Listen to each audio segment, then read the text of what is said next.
Pemerintah dan DPR berencana merevisi Undang-Undang Nomor 32 Tahun 2002 tentang penyiaran.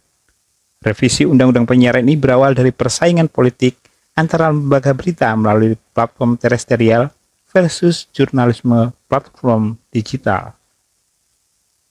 Terestrial adalah penyiaran yang menggunakan frekuensi radio VHF atau UHF seperti penyiaran analog, tetapi dengan format konten yang digital. Sementara konten atau karya jurnalistik pada platform digital belakangan semakin menjamur dan tidak bisa dikontrol. Komisi Penyiaran Indonesia tidak memiliki kewenangan terhadap konten atau karya jurnalistik dalam platform digital ketika lembaga yang memproduksinya terdaftar di Dewan Pers. Tetapi, Dewan Pers pun tak punya wewenang terhadap lembaga pembuat konten di platform digital yang tidak mendaftarkan diri. Bila channel atau saluran pemilik lembaga tersebut dituntut pihak lain karena isi pemberitaannya, Undang-Undang Pers tidak bisa melindunginya karena lembaga bersangkutan tidak terdaftar di Dewan Pers. Ketua KPI Pusat Ubaidillah menyatakan, revisi Undang-Undang Penyiaran memiliki urgensi untuk memperjelas definisi antara media baru, media sosial, media digital, dan irisannya dengan media konvensional. Di samping itu, revisi Undang-Undang Penyiaran menurutnya juga akan didorong sebagai langkah penguatan kelembagaan KPI, khususnya dalam hal hubungan koordinasi antara KPI pusat dan daerah. Adapun revisi Undang-Undang Penyiaran ditargetkan selesai dan disahkan tahun ini. Langkah pengaturan ruang digital di Indonesia memang memiliki urgensi tersendiri ketika berefleksi pada kondisi dan permasalahan di ruang digital. Sebut saja masifnya pertumbuhan pengguna internet di Indonesia yang tidak selaras dengan peningkatan kualitas konten. Ditambah permasalahan literasi digital yang masih rendah, termasuk tanggung jawab platform digital untuk menjadi gatekeeper atau konten-konten yang tidak berkualitas. Meski begitu, draft revisi Undang-Undang Penyiaran yang beredar menuai kontroversi. Salah satu yang paling disorot adalah pasal 50B ayat 2 huruf C, lantaran memuat aturan larangan penyiaran eksklusif jurnalistik investigasi. Pasal itu berbunyi, selain memuat panduan kelayakan isi siaran dan konten siaran, sebagaimana dimaksud pada ayat 1, standar isi siaran memuat larangan mengenai C. Penayangan eksklusif jurnalistik investigasi.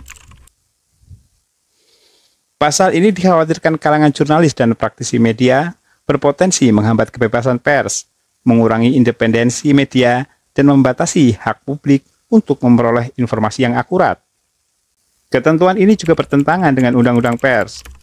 Dalam pasal 4 ayat 1 tegas menjamin kemerdekaan pers sebagai hak asasi warga negara. Dalam pasal 4 ayat 3 disebutkan bahwa pers nasional berhak mencari, memperoleh, serta menyebarluaskan gagasan dan informasi. Penyensoran, pemberedelan, atau pelarangan penyiaran justru merupakan pelanggaran. Hal lain yang disorot adalah potensi perluasan cakupan wewenang KPI yang berdampak pada larangan berlebihan atas konten digital. Draft revisi Undang-Undang Penyiaran menempatkan dua entitas, yaitu lembaga penyiaran dan platform penyiaran digital. Lembaga penyiaran mencakup televisi swasta, TV berbayar, dan TV komunitas. Sementara platform penyiaran digital merupakan konsep baru yang memungkinkan KPI untuk merambah dunia digital. Muhammad Iqbal Khatami, founder Buddha Bicara ID, peneliti Komite Independen Sadar Pemilu berpendapat, meskipun pada awalnya platform penyiaran digital diasosiasikan dengan aplikasi streaming mainstream yang populer seperti Netflix, Video, dan View, namun definisi yang diberikan pasal 94 dalam draft Undang-Undang Penyiaran memiliki cakupan yang sangat luas. Pasal tersebut menyatakan bahwa ruang lingkup penyelenggaraan platform digital penyiaran mencakup layanan siaran suara atau siaran suara gambar, namun tanpa batasan yang jelas mengenai jenis konten yang termasuk dalam wilayah regulasi undang-undang ini. Penyelenggara platform digital penyiaran didefinisikan sebagai pelaku usaha, baik perseorangan maupun lembaga, yang bertanggung jawab atas konten siaran yang disampaikan melalui platform digital tersebut. Hal lain yang menjadi sorotan adalah rezim hukum yang menyatukan sekaligus menyamakan sanksi untuk penyiaran digital dan penyiaran konvensional. Padahal secara prinsip dan substansi, teknologi digital saat ini sangat kompleks yang jika dipaksa dalam rezim hukum, sama maka berpotensi bias. Di samping itu, beberapa larangan dalam revisi Undang-Undang Penyiaran dianggap berlebihan. Misalnya, larangan terhadap konten yang terkait dengan narkoba, perjudian, rokok, alkohol, kekerasan, unsur mistik, serta LGBT+. Kekurangan definisi yang jelas dalam larangan tersebut membuka ruang bagi multi-interpretasi dan penyalahgunaan, yang pada akhirnya berpotensi mengakibatkan penyalahgunaan kekuasaan. Regulasi yang memiliki celah semacam itu dapat menghambat kreativitas konten dan kebebasan berbicara, bahkan mengancam kebebasan pers dalam era digitalisasi saat ini. Oleh karena itu, penting untuk merumuskan regulasi yang lebih tepat dan komprehensif untuk memastikan pelindungan yang seimbang antara kepentingan publik dan kebebasan berekspresi. Undang-undang penyiaran tidak hanya harus mampu mengatasi tantangan dalam ruang digital yang semakin kompleks, tetapi juga harus menjaga keseimbangan antara pelindungan publik dan kebebasan berekspresi. Revisi undang-undang ini menjadi krusial dalam menanggapi dinamika media digital yang terus berkembang, namun perlu diingat bahwa langkah ini harus diambil dengan hati-hati. Menjadi kritis terhadap proses revisi adalah penting karena risiko menghadapi masalah baru dalam penegakan saksi di masa depan. UU Penyiaran harus dapat mengakomodasi perubahan-perubahan dalam ekosistem media digital. Namun proses revisi tidak boleh terburu-buru dan harus memperhatikan prinsip-prinsip kebebasan berekspresi yang mendasar. Lebih dari itu, revisi tersebut harus merupakan upaya bersama untuk kepentingan bersama, bukan hanya untuk kepentingan kelompok tertentu. Pengawasan konten siaran dalam ruang digital memang menjadi tantangan besar. Dengan luasnya kompleksitas ruang digital, pengawasan efektif menjadi sulit dilakukan. Penting untuk mendorong tanggung jawab platform penyiaran dengan mengimplementasikan audit kelembagaan, seperti pemeringkatan atau rating program siaran. Tujuan dari langkah ini adalah untuk mendorong lembaga penyiaran agar menghasilkan konten yang berkualitas, serta mematuhi standar yang ditetapkan. Selain itu, literasi yang baik di kalangan publik juga sangat penting. Dengan meningkatkan pemahaman masyarakat tentang media, mereka dapat menjadi konsumen informasi yang lebih cerdas dan kritis. Pemahaman yang baik tentang bagaimana media beroperasi dan bagaimana mereka mempengaruhi opini serta persepsi dapat membantu masyarakat untuk mengambil keputusan yang lebih informatif dan mendukung demokratisasi informasi. Oleh karena itu, pendidikan literasi media harus didorong secara luas di semua tingkatan masyarakat.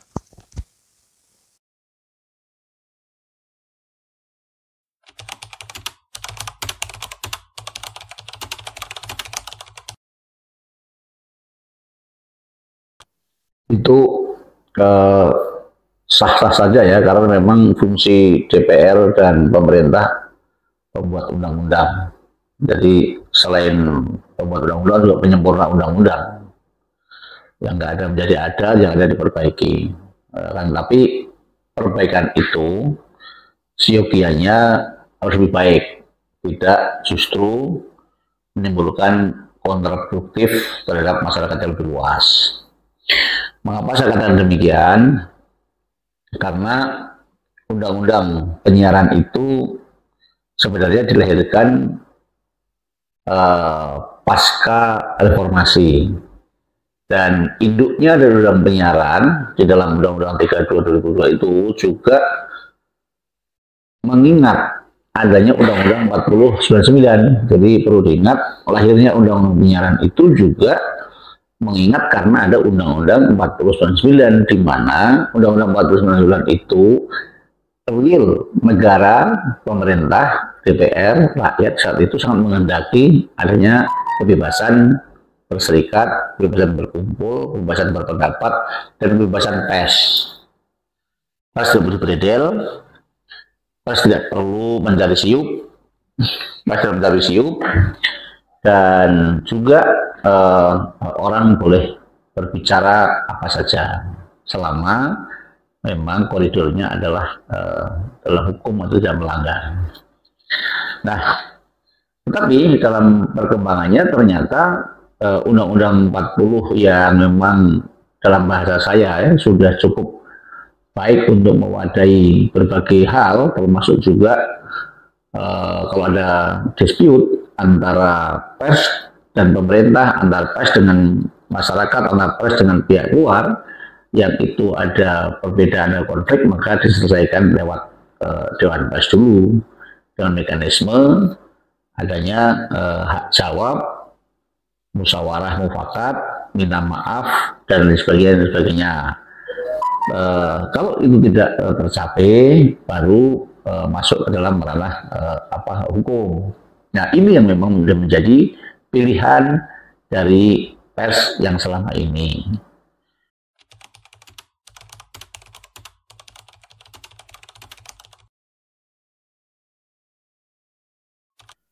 Lepas dari suka apa tidak suka, memang dalam perkembangannya ternyata pers tidak sekedar tertulis, tapi juga pers berbentuk modelnya varian. Yang dulu tidak pernah ditemukan yang namanya medsos, sekarang ada medsos. Yang dulu tidak pernah ditemukan YouTube, ada YouTube. Yang dulu tidak pernah berkembang podcast, ada podcast. Nah, ini adalah varian. Makanya orang lain mengatakan seolah-olah hukum itu tertinggal. Kalau dalam bahasa saya sebagai orang hukum tidak tertinggal. Karena apa? Karena kalau orang itu merugikan pencemaran nama baik orang, bisa dituntut melalui KUHP maupun ITE. Kalau orang itu memberitakan insinuatif atau ras ya, kepentingan golongan dan mencaci maki, ada juga undang-undang sudah ada. Semua persoalan itu sudah ada. Kalau mau dituntut dengan bahasa pidana. Tapi kan kadang-kala peradaban yang lebih baru, modern kan, pidana tidak bisa menjadi pilihan. Harusnya kanalnya tadi adalah musyawarah dan mufakat tadi itu yang selama Dewan Pers. Orang mengatakan Dewan Pers di dalam pasal 15 ya itu minimal kan ada 3, yaitu fasilitator masyarakat dengan pemerintah, peningkatan kualitas dari wartawan, dan juga pendataan perusahaan. Peraturan-peraturan seperti ini adalah undang-undang.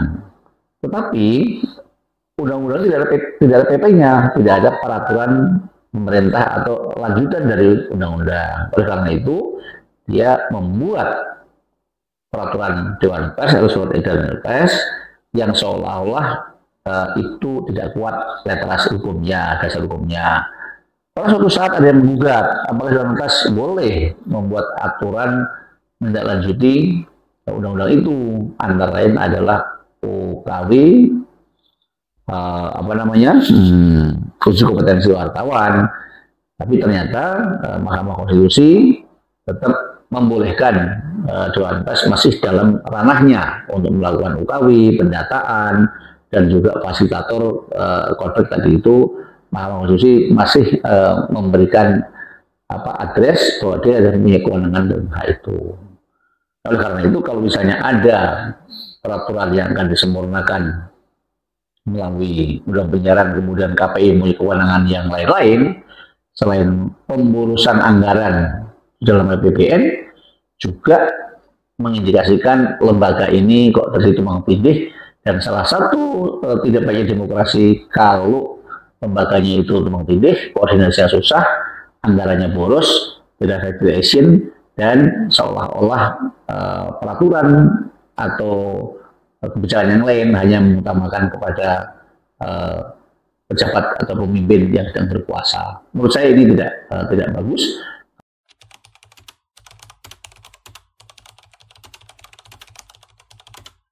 Kalau saran saya adalah medsos dan sebagainya tetap diwadahi di Dewan Pers, tinggal memberdayakan Dewan Pers itu peraturan mana yang harus melibatkan orang pemerintah, masyarakat, pendidikan, dan sebagainya, sehingga penyelesaian medsos, penyelesaian dari podcast dan sebagainya tidak semata-mata ke polisi dan kejaksaan atau ITE, tapi diselesaikan melalui Dewan Pers, tapi dengan orang yang kredibel, melalui peraturan Dewan Pers yang melibatkan pemerintah dan masyarakat, tokoh pers, termasuk juga aparat juga boleh juga gitu.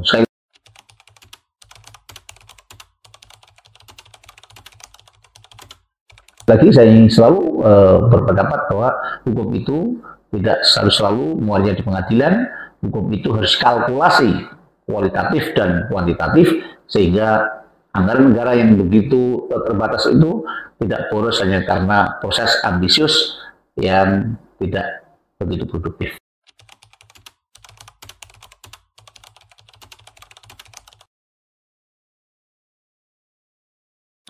Saat itu saya bisa menarasikan dalam konteks pembelaan saya dengan saudara Edi Mulyadi. Narasinya pertama adalah saya punya literasi bahwa yang namanya penjajah itu tidak pernah melakukan pemidanaan lebih dari 3 bulan kepada siapapun orang yang mengkritik penjajah selama itu tidak melakukan perusakan, tapi hanya dia melakukan penulisan, beda pendapat dan sebagainya. Kalau ditangkap itu hampir-hampir penjajah tidak melakukan pemidanaan sampai dari 3 bulan kalau melalui sidang-sidang pengadilan pengadilan landrat atau pengadilan yang dibuat oleh penjajah saat itu ya. Yang kedua, Edi Mulyadi saat itu dia mempunyai kartu keanggotaan. Penting ini, jadi makanya kalau saya menyarankan kepada semua wartawan, seyogyanya harus mempunyai kartu anggota.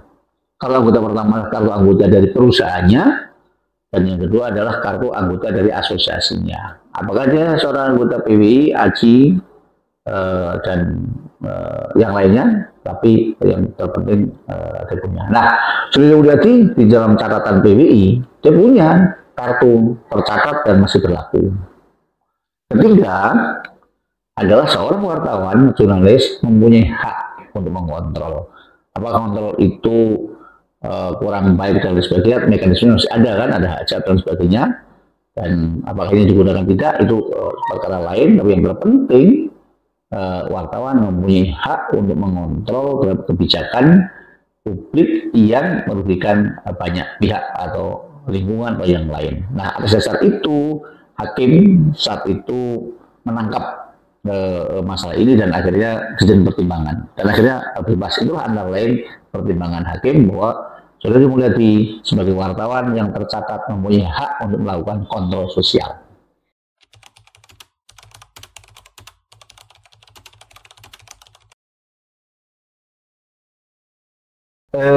Lagi bahwa Undang-Undang 40 itu kan sudah mewadahi dan Mahkamah Konstitusi sudah memberikan akses kepada Dewan Pers boleh membuat peraturan Dewan Pers. Seyogyanya dalam pandangan saya supaya efektif kelembagaannya dan anggarannya juga tidak boros, tinggal membuat peraturan Dewan Pers saja melengkapi, karena Dewan Pers itu sudah ada tokoh masyarakat. Misalnya kayak dulu kan Pak Nuh, Menteri Pendidikan, jadi itu Pak Fakir Manan pernah menjadi Azumardi Azra itu pernah menjadi nah itu kan tokoh-tokoh masyarakat yang punya kredibilitas. Kemudian tokoh pers lainnya, baik dari perusahaannya ada juga di sana, baik dari tokoh persnya yang bukan perusahaannya ada di sana. Kemudian kalau mau nambah tentu bisa saja dari apakah dari kejaksaan misalnya, atau apakah dari kepolisian, apakah dari unsur Departemen Penerangan, itu sah-sah saja, tapi pingganya adalah tetap di Dewan Pers. Sehingga karena itu kan bisanya adalah bisa ad hoc ya, atau pokja sifatnya ya. Kalau ada kejadian baru mereka kumpul untuk membahas masalah yang dimasalahkan itu. Baru kalau tidak selesai di situ, lagi-lagi bolehlah masuk ke ranah pengadilan. Kenapa saya agak keberatan dengan tadi Dewan Medsos tadi itu? Karena sebenarnya pasti akan membuka pansel, pasti akan membuka siapa-siapa yang boleh mendaftar, siapa diloloskan, siapa yang nanti yang akan memilih, ya kan? Mekanismenya apakah lewat DPR, apakah lewat pemerintah? Itu pasti nanti adalah bagian politik dan sebagainya. Dan itu sekali lagi selain pemborosan tidak efektif dalam kelembagaan. Saya selalu mengatakan teori Loren Bergman demokrasi yang baik adalah apabila kelembagaannya itu efektif dan efisien, tidak saling tumpang tindih, sehingga akan menjadikan output materi pengetahuan yang lebih baik. Dan itu juga akan menjadi kepercayaan masyarakat kalau misalnya di situ sudah lembaganya baik, orangnya baik, kejujurannya ada, maka putusannya akan dipercaya.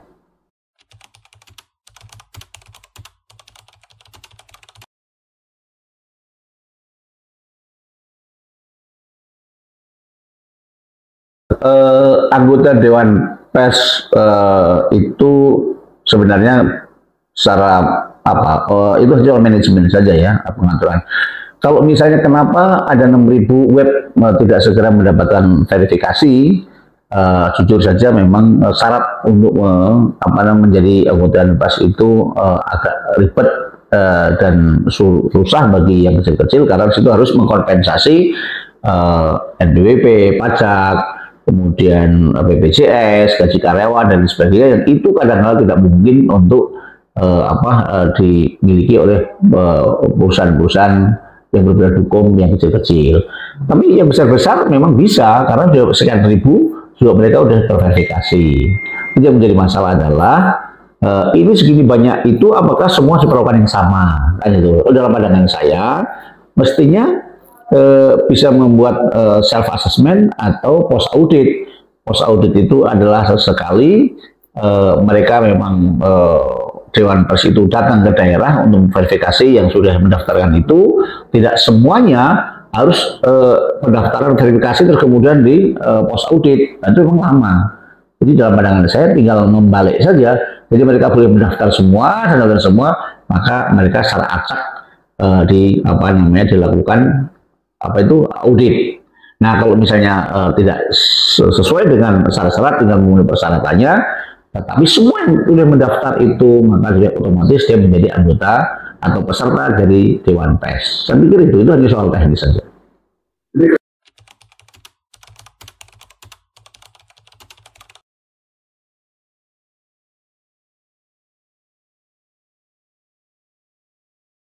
Selama dia itu berbadan hukum Indonesia dan memang mereka mendirikan itu berdasarkan PT atau yang ada dalam undang-undang Pers itu, seyogianya harus seperti itu, biar tidak lagi tumpang tindih. Kan undang 4019 sudah mewadai. Pers adalah berbadan hukum Indonesia.